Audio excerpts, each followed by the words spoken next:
ಎಲ್ರಿಗೂ ನಮಸ್ಕಾರ. ಧ್ರುವತಾರೆ ಕನ್ನಡ ವ್ಲಾಗ್ಸ್ಗೆ ಸ್ವಾಗತ. ಇವತ್ತು ನಾನು ತೋರಿಸ್ತಾ ಇರುವಂತಹ ರೆಸಿಪಿ ಬಾಳೆ ಕುಂಡಿಗೆಯಿಂದ ಮಾಡುವಂತಹ ಪಲ್ಯ. ಸಾಮಾನ್ಯವಾಗಿ ಹಳ್ಳಿಗಳಲ್ಲಿ ಬಾಳೆಯನ್ನು ಬೆಳೀತಾರೆ. ಬಾಳೆ ಕೊನೆಯನ್ನು ಕಡಿದಾಗ ಈ ರೀತಿಯಾಗಿ ಬಾಳೆ ಕುಂಡಿಗೆನ ಹಾಗೆ ಎಸೆಯೋದ್ರ ಬದಲು ಈ ರೀತಿ ಪಲ್ಯನ ಮಾಡಿಕೊಂಡ್ರೆ ತುಂಬ ಚೆನ್ನಾಗಿರುತ್ತೆ. ಹಾಗೆ ಈ ಬಾಳೆ ಕುಂಡಿಗೆ ಆರೋಗ್ಯಕ್ಕೂ ಕೂಡ ತುಂಬಾ ಒಳ್ಳೆಯದು.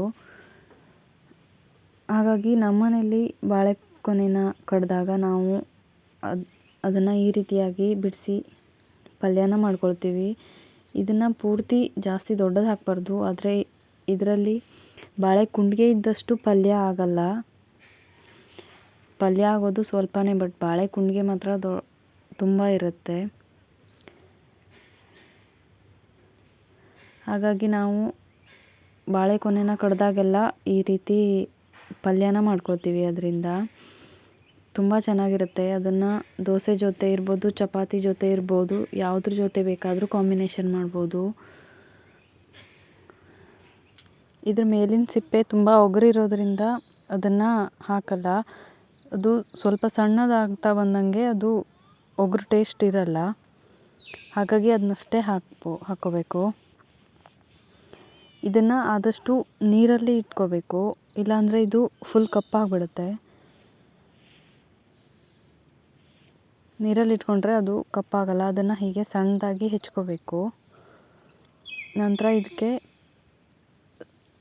ಸ್ವಲ್ಪ ಕಾಯಿ ತುರಿ, ನಂತರ 2 ಹಸಿಮೆಣಸಿನಕಾಯಿ, ಹಾಗೆ 1 ಈರುಳ್ಳಿನ ಹಾಕ್ಕೋಬೇಕು. ಇದನ್ನು ಜಾಸ್ತಿ ಬೇಕಾದರೆ ಜಾಸ್ತಿ ಯೂಸ್ ಮಾಡ್ಬೋದು.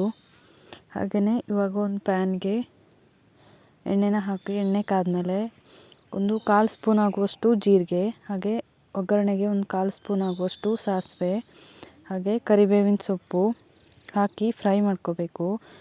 ನಂತರ ಇದು ಫ್ರೈ ಆದಮೇಲೆ ಈರುಳ್ಳಿನ ಇದಕ್ಕೆ ಸೇರಿಸ್ಕೋಬೇಕು. ಈರುಳ್ಳಿ ಫ್ರೈ ಆದಮೇಲೆ ಹೆಚ್ಚಿಟ್ಕೊಂಡಿರುವಂತಹ ಬಾಳೆ ಕುಂಡಿಗೆಯನ್ನು ಹಾಕ್ಕೋಬೇಕು. ಇದು ಫ್ರೈ ಆದಮೇಲೆ ಸ್ವಲ್ಪ ಅರ್ಧ ಸ್ಪೂನ್ ಆಗುವಷ್ಟು ಅರಿಶಿಣ ಪುಡಿಯನ್ನು ಸೇರಿಸ್ಕೊಂಡು ಮಿಕ್ಸ್ ಮಾಡ್ಕೋಬೇಕು.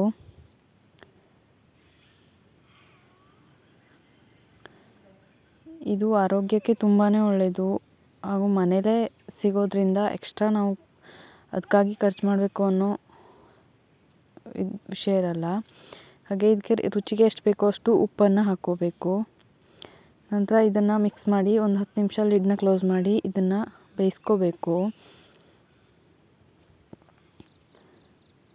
10 ನಿಮಿಷ ಆದಮೇಲೆ ಇದನ್ನು ಚೆನ್ನಾಗಿ ಮಿಕ್ಸ್ ಮಾಡಿಕೊಂಡು ಇದಕ್ಕೆ ತುರಿದಿಟ್ಕೊಂಡಿರುವಂತಹ ಕಾಯಿ ತುರಿನ ಹಾಕಿ ಚೆನ್ನಾಗಿ ಮಿಕ್ಸ್ ಮಾಡಬೇಕು ಒಂದು ಸಲ. ನನ್ನ ಚಾನಲ್ನ ಫಸ್ಟ್ ಟೈಮ್ ನೋಡ್ತಾ ಇರೋರು ನನ್ನ ಚಾನಲ್ನ ಸಬ್ಸ್ಕ್ರೈಬ್ ಮಾಡ್ಕೊಳ್ಳಿ. ಹಾಗೆಯೇ ಬೆಲ್ ಐಕಾನ್ನ ಕ್ಲಿಕ್ ಮಾಡಿ, ಇದರಿಂದ ನಾನು ಹಾಕುವಂತಹ ವಿಡಿಯೋಸ್ದು ನೋಟಿಫಿಕೇಷನ್ ನಿಮಗೆ ಬರುತ್ತೆ.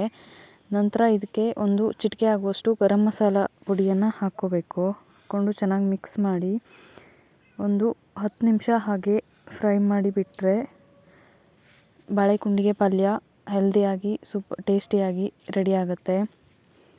ನನ್ನ ಚಾನಲ್ ಇಷ್ಟ ಆದರೆ ಲೈಕ್ ಮಾಡಿ, ಹಾಗೆಯೇ ಶೇರ್ ಮಾಡಿ, ಕಮೆಂಟ್ ಮಾಡಿ. ಆದಷ್ಟು ನನ್ನ ಚಾನಲ್ನ ಸಬ್ಸ್ಕ್ರೈಬ್ ಮಾಡಿ. ಇದು ದೋಸೆ ಜೊತೆಗೆ ಇರ್ಬೋದು, ಚಪಾತಿ ಯಾವುದ್ರ ಜೊತೆ ಬೇಕಾದರೂ ಚೆನ್ನಾಗಿರುತ್ತೆ. ನಿಮ್ಮನೇಲೂ ಈ ರೀತಿ ಬಾಳೆ ಕೊನೆ ಇದ್ದರೆ ಖಂಡಿತ ಒಂದು ಸಲ ಈ ರೀತಿ ಟ್ರೈ ಮಾಡಿ. ಈ ರೆಸಿಪಿ ತುಂಬ ಚೆನ್ನಾಗಿರುತ್ತೆ. Thank you.